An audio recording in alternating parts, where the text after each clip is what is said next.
So the 43rd district is huge, and it includes a population of almost 750,000. Right.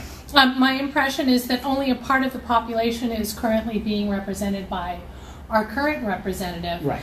How do you plan on representing the district on a whole? Well, first we have to understand the district, and every congressional district is about 750,000, 800,000 people. So every district is about the same in population. In physical traits, it's kind of a small district because it encompasses 72 square miles. But in this district, because it's so condensed, because it's dense, we have an opportunity to walk every street very quickly. But if we understand the demographics, there's several ways to win this race and to understand that, what people's thinking of the district is. It's not really what it is.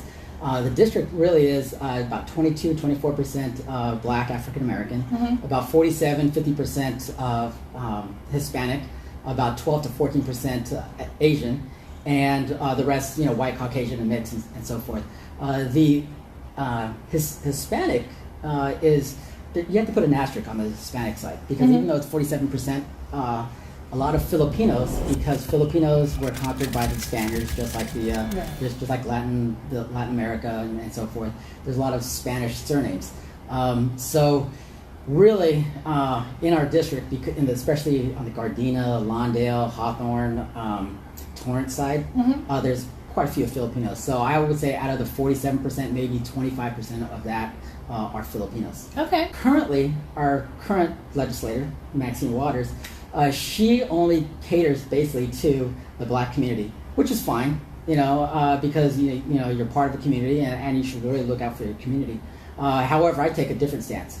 I think since we're going to be representing the Black community, the Hispanic community, the white community, the Caucasians, the Asians, we have to understand the different needs, and every one of them have different needs. Like the Black community, the big need there is they need higher skills because.